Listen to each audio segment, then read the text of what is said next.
Your morning news continues now on KTRH. KTRH News Time is 8:47. Joining us right now is Texas Senator John Cornyn. Senator Cornyn, great to have you back on Houston's Morning News, sir. Good to be with you, Matt. All right, let's talk a little bit about where we are with the Fast and Furious investigation. I laugh because I'm watching this. And I'm just amazed at what this administration thinks they can pull over on you. And you're not letting anything get by you. So good for you. But the audacity is just amazing to me. And I'm sure you're feeling the same thing. Well, audacity is a good word for it. I say arrogance and a lack of refusal to hold people accountable who are responsible.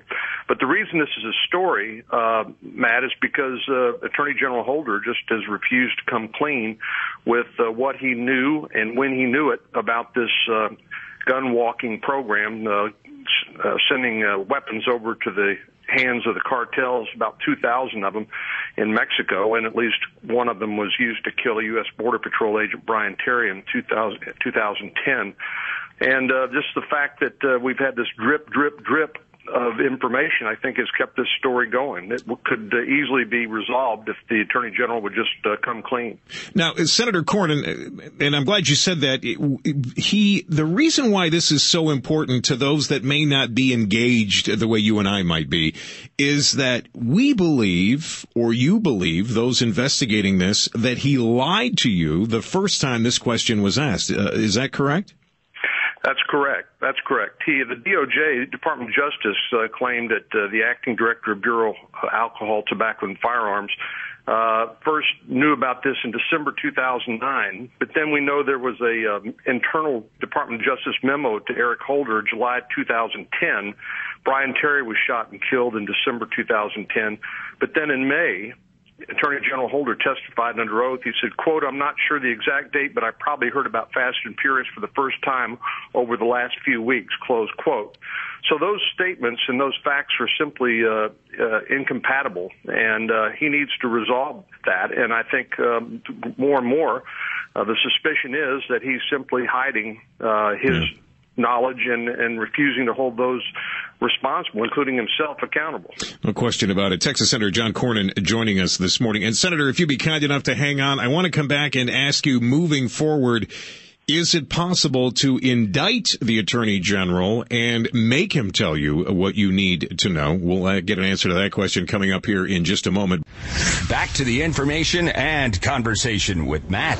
This is your Houston Morning News. 8:52 is KTRH News Time. We're talking with Texas Senator John Cornyn. Senator, thanks so much for your time. We sure appreciate it. Glad to be with you. Senator, can we compel this guy through an indictment? Can we compel him through arresting him? I mean, we're talking about Eric Holder now and trying to get him to tell you what you need to know. What's the next step here? I mean, how long do we fiddle around with this before we do something that will get his attention? Well, Matt, I think the next step the next shoe is going to drop, so to speak, here in the next couple of weeks when he comes before the House Judiciary Committee to testify under oath to answer some of these questions. It's been very frustrating because Darrell Issa in the House of Representatives, Senator Chuck Grassley from Iowa in the Senate have been after this for a long, long time. And the Attorney General simply has refused to answer those simple questions, which would have resolved the matter one way or the other. But we're talking about the nation's top lawyer and this nation's top law enforcement officer. He, above anyone else, ought to respect his obligations under the law. And, of course, no one is above the law, including the Attorney General. So I suspect we're closer to the end of this investigation than we've been in a long time. And he's got the answers. Senator, in your opinion, I know Representative Issa has said this, but in your opinion, do you think he should step down? Do you think that he should relinquish his post in light of what we know about Fast and Furious?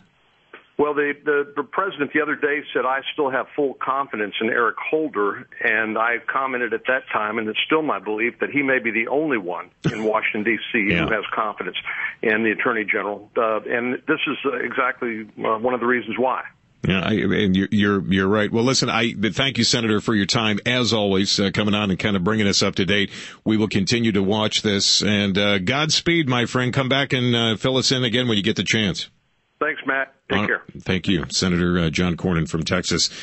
Whether or not Holder will step down, I doubt that very much. Here's a guy that's just as arrogant, in my opinion, as the president, but can good people like Senator John Cornyn and Congressman Darrell Issa get him to step down or at least compel him to turn over the information they're looking for? That is yet to be seen.